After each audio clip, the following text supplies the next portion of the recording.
Hey guys, Razorblade Mango here, and today I'm going to be talking about the summer 2020 games that I'm excited for. No, I didn't forget about this. Even with everything that's going on, even with me still in the middle of editing the Final Fantasy VII Remake analysis, yes, that's still happening by the way, summer 2020, woo!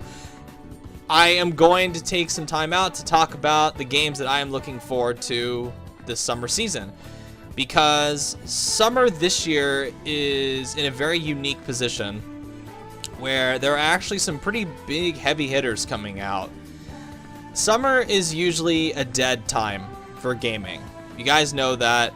I really, during the summer, I kind of have to scrounge for stuff to cover on the channel and talk about. But not this year, because this year has been so completely fucked because of the coronavirus that some of the big spring games that I talked about in the last video got pushed to, or actually one got pushed to summer. And I'm talking about big motherfucking games, big heavy hitters, and that's very unusual, but that's good. That's gonna keep me occupied during the summer. And without further ado, let's get started.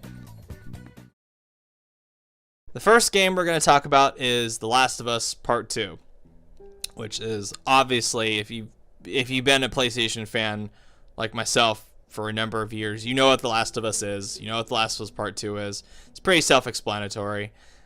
So I'm looking forward to it, obviously, because I think the first Last of Us is pretty great. It's not flawless. I don't think it's this brilliant masterpiece, but I do think it's pretty great. What makes me nervous about The Last of Us Part 2 is not where its story is going to go, because similar to Final Fantasy VII Remake, I had heard before playing it, you know, there was a subset of people that were really pissed off at where it goes and hated it, and are already making videos about how horrible Naughty Dog is or something like that. I don't fucking know. I don't know what it is. Even the things that have been spoiled for me already don't bother me. So we'll see. What makes me nervous about The Last of Us Part 2 is that I am not sure that this game is coming out at the best time for me. Because I am not, and have not been for the past 2 months, in the mood to play something this aggressively grim and bleak. And I hate to sound like those pearl-clutching people, those stupid games journalists that cry about a game being really graphic with its violence and really pushing that line of when the mature rating crosses into the AO kind of stuff. But like I said, I just don't know if I'm going to be in the mood for something this violent and this dark. And the way the developers have been almost bragging about how realistic and disturbing the violence is in this game doesn't provide me with a whole lot of confidence. Because all the trailers and the demos that we've been seeing for the past 3 years have had stuff like people getting their guts ripped out, their arms bashed in with a hammer, getting stabbed in the throat, getting fucking shot in the face, getting blown up with explosive arrows, and more. Hell, in the last demo, we saw Ellie light a fucking dog on fire, and we get to listen to its cries of pain as it burns to death. It's just, I just don't know if I'm going to physically, mentally be on board with the things that the game is showing me. And I can already see the argument people bring up where they go, Razorblade Mango, you play violent video games all the time. And that's absolutely true, but it's just a special case of it being released at this time with how realistic they're trying to make it look. And it's little things that I've seen with the violence that really set me on edge, just make me tense up. Where they're going above and beyond with the detail and in skin and blood and wounds and death and pain and the sound of it. It's too much. It's almost too detailed for its own good. Or at least that's the idea that I get from watching the trailers for it. But I don't know. That could end up not being a big problem for me. I don't know. I'm just saying that this is how I've been thinking for the past 2 months with The Last of Us, which is why I was kind of relieved when they're like, okay, we're not going to release it in late May. We're going to release it indefinitely. It's going to have an indefinite release date. And I'm like, okay, good. Thank God. I just don't want to play something like this. But now that it's coming out mid-June, yes, I am looking forward to it. Obviously, I am because it's here. Yes, it looks good. Yes, it looks very pretty. But I just don't know how I'm going to react to it on a gut visceral level, and that remains to be seen. Until then, yes, I am looking forward to it because obviously I'm a big fan of PlayStation's output of exclusives this generation, and I really like Naughty Dog, and I really liked the first Last of Us, so yes, I am looking forward to The Last of Us Part 2, despite its very realistic, disturbing violence. Next one I'd like to talk about is Paper Mario, the Origami King. This came out of nowhere. And to be 100% honest with you guys, I have never played a Paper Mario game. I know, shocking. I've heard about it for many years. My friends say that the series has been on a little bit of a low point since the GameCube era. And everything that I've heard about Paper Mario, though, from people who are far more familiar with the franchise than myself, say that this looks to be a good return to form for the series. Which, cool. I'm glad that I'm glad that it's going to be something that I'll like. I don't want it to be one of those Nintendo games that I'm really looking forward to, and then it's like, oh, that was stupid. That sucked. Which, yeah, it might happen with Origami King, because I'm not at all, this is a weird situation, because I'm just not at all that familiar with the Paper Mario series, but because it's Nintendo, and because this is one of the big first-party games that's coming out in the summer from them, and because I've always wanted to get into Paper Mario, and I now have the means to do so, I would very much like to play it. And I liked all the things I saw from the trailer. It looked great. It looked colorful and lively, similar to how a lot of Nintendo games look. I just hope the gameplay is good. I just hope the level design is good, because we saw what happened with Yoshi's Crafted World, where that game looked really fun and colorful, and it turned out to be fucking boring as all sin. So, Paper Mario, the Origami King. I hope it's good, because I really don't want my first introduction to this franchise to be a giant waste of time and a big disappointment. Next one is Ghost of Tsushima. I've been saying Ghost of Tsushima for years now, and Sucker Punch recently revealed that it's Ghost of Tsushima, so I'm gonna have to get used to saying Ghost of Tsushima instead of Ghost of Tsushima. Alright, so Ghost of Tsushima, there, I got that right, is being developed by, like I said, Sucker Punch.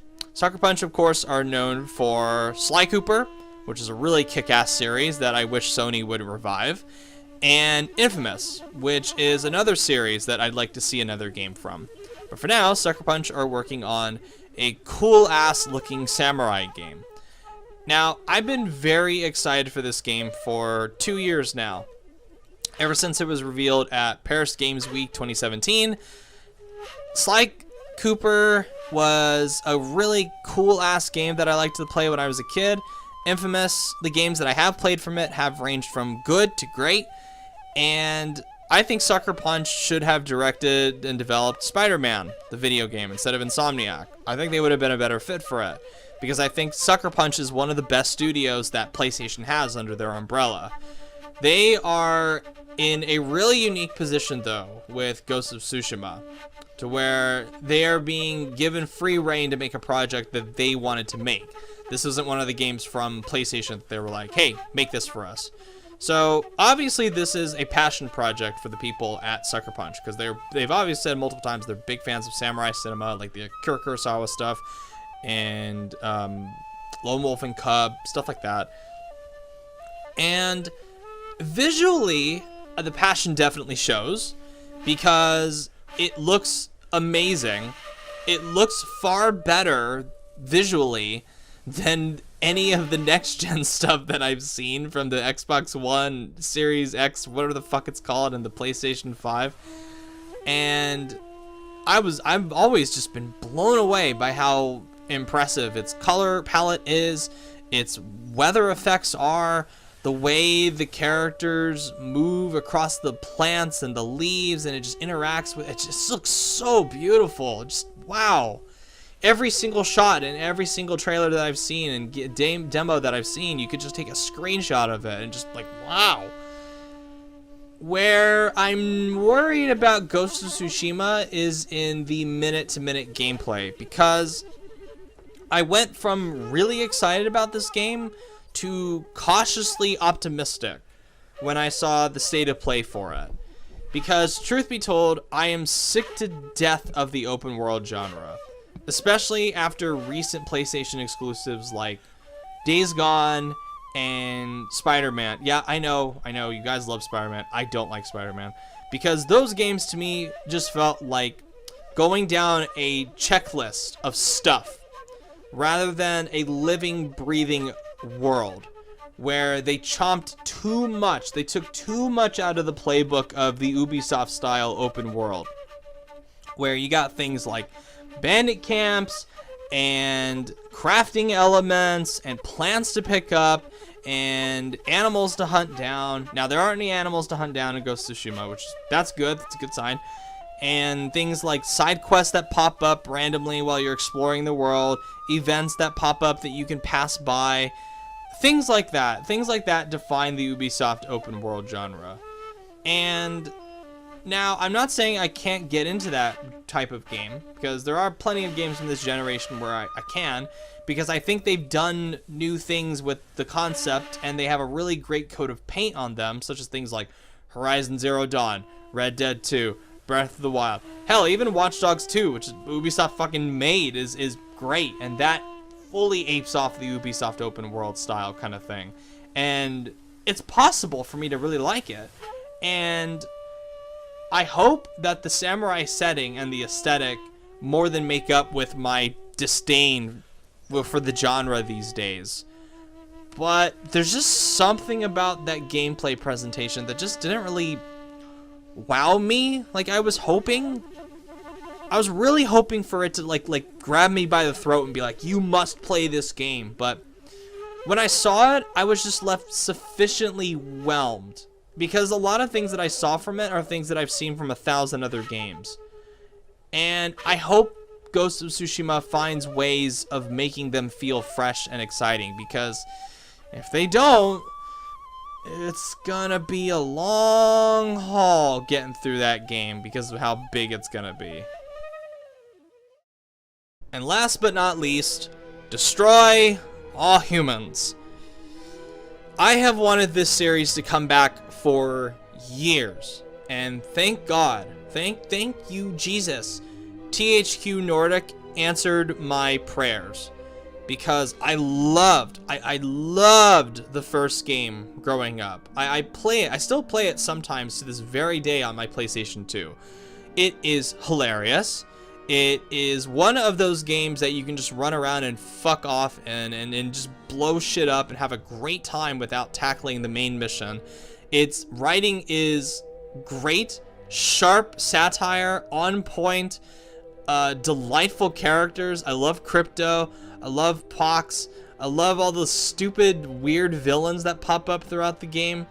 And I just love the setting that it's in. I just think that that kind of setting, like a Plan 9 from outer space, kind of middle America kind of thing, is so perfect for a game like this, like a satire of America and a play on the good alien invasion genre stuff. It's so much fun. And all the remake stuff that I've seen has just looked great. It's looked so good. Like they faithfully recreated the art style to it with the graphics of the modern era, and it doesn't look too realistic. It still has that cartoony feel to it, which I really like. I love that they're adding new levels to it. From what I understand, they're adding, I think it was like some new Area 51 location or something like that. And I am so excited that they're going above and beyond to do that. That is so cool. Like, I would have just been fine with a remake of the game if they had just kept it with the original story and everything, and just made it in these type of graphics. But no, it looks like they're going really above and beyond for it. And that's awesome. That makes me more excited to play it. And given that it's only $40, like, I expected it to be a full $60 release, but hell, with it being $40, I'm definitely on board to try this out.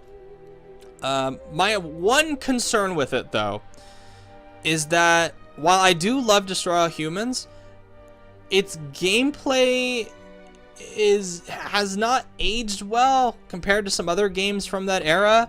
It's a little clunky in some areas, but I'm hoping this remake can smooth all that out and turn it into the definitive way to play this game. Because right now, the best way to play it is either you get it through the Xbox with the backwards compatibility on that, or you have the PlayStation 2 version. Because the version they have right now on the PS4, the classic section of the PlayStation Store, is buggy as fuck. Tons of audio issues, tons of graphical issues.